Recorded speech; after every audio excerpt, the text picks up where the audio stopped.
We're celebrating Clean Sport Week this week on the theme of team sport. So we have three of our Harry Watt Sports Scholars with us today. We're doing a little bit of a locker room discussion. So I'll ask you guys just to introduce yourselves first. My name is James Taylor. I'm on the squash scholarship program here. I've played squash about 10 years now. Kind of got more serious when I came to uni. It's been my 6th year at uni, so graduating this year, unfortunately. But yeah, I really enjoyed my time here. So yeah. Hi, I'm Rory. I've been playing handball for 7 years for both Kelvinside and Great Britain. This is my first year on the scholarship at Harriet Watt. Yeah. Hi, I'm Anup. I'm also a squash scholar. This is my first year on the scholarship. I've been playing for about 10 years on and off, and I've still got another year left, hopefully.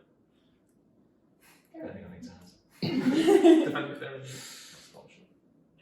And one of you guys want to introduce the little guy on Rory's shoulder. This is Squeaky Clean. He's the mascot for anti-doping. And he's going to stay up here. Super. So the theme for this week is teamwork, team sport. So I'll get the discussion started with, what does teamwork mean to you guys in your disciplines? Squash is a bit of an interesting one in that it's an individual sport, but we do compete as a team. We obviously play individually, and then every match counts. So it's quite a nice kind of contrast. But obviously we train together, so we're on court with each other almost every day, and we do need to support each other in that training, even though some events will be playing against each other. So it's quite a nice contrast.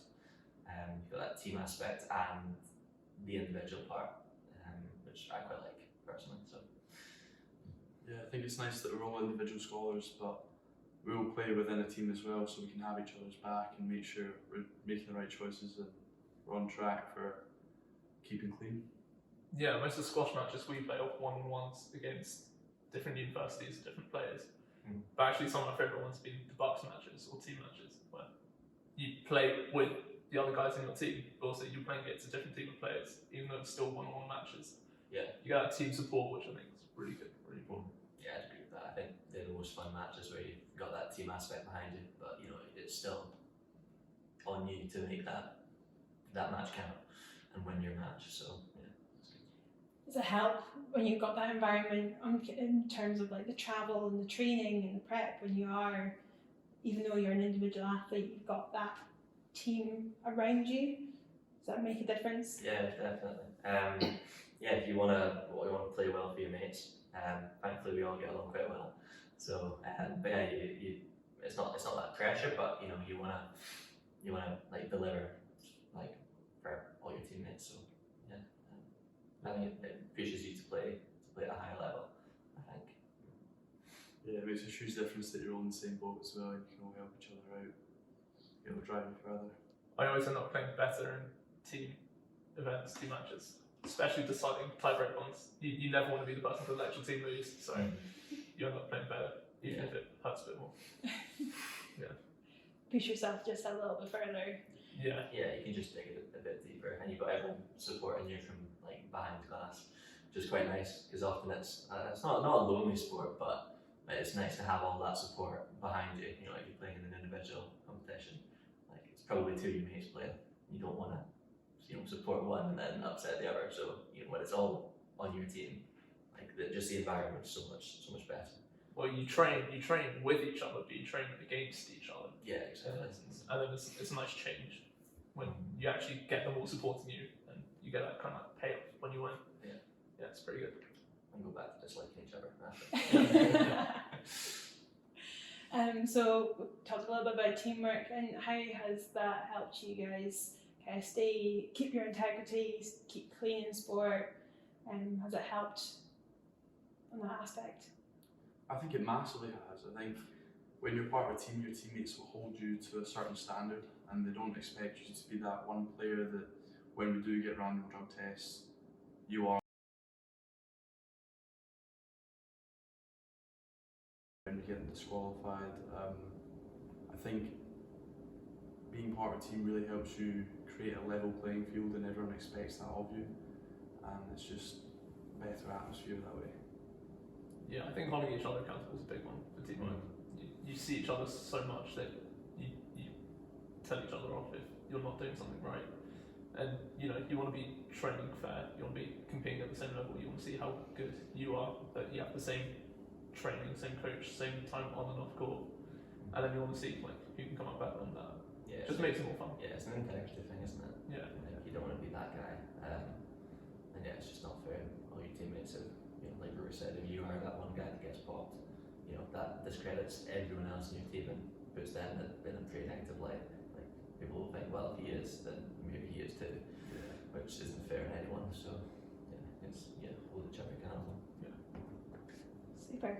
And so we've touched on clean sport a little bit. What does it mean to you as an individual? Like, what does clean sport mean to you? I think it's just the base layer of making it a level playing field. It's so important to see how athletes compete with their natural ability instead of using illegal substances. Yeah, I think just making like a common ground level playing field, just so you have like some baseline for everyone to strive and compete against. You get to different countries, and in squash it's a bigger problem than maybe some others, but different countries have different substances which are legal, illegal. So actually just getting a level playing field when you get to that professional level where you've committed your life to this sport. You got fans, you got supporters, and then you got your team events. You want everyone to be like competing on their best squash ability, not their best improved squash ability. Yeah, I guess it kind of spins into like other aspects, like just like general safety. Like, you don't want to have to be shortening your lifespan to compete. Obviously some sports are untested, that like athletes will accept that, but personally I don't want to take 10 years off my life so I can hit a slightly better shot, or feel a little bit stronger. So yeah, it spins into all those areas. And bottom line should be player v player and team v team, not substance v substance. Absolutely. Thank you. Yeah, an interesting point from you, and Kev. It's impacting not just your sport, but also your whole life beyond sport, because inevitably that career ends at some point. So it's interesting. It's not just about your time as an athlete; it's about your whole life ahead. Thank you. I forgot what I was going to say. Personal experience. Have you ever been drug tested? Yes, there we go. I was drug tested last year in Romania. Took 4 hours. That's because I sweat out all the water and didn't have any left. But 4 hours later and 6 litres drank, I finally managed to finish the drug test. It was very professional, very educational as well. And I think it's just a step that you have to take to ensure that it is level playing field, and the tournament's holding you to that standard. Is that a regular thing in handball? Not so much. It's mainly when you play internationally for the European Championships or international championships. It's 1 player per match usually gets picked, or 1 player per tournament. So just random tests like that. If one person fails, is the entire team disqualified? Team or gets they quitted, quit? yeah.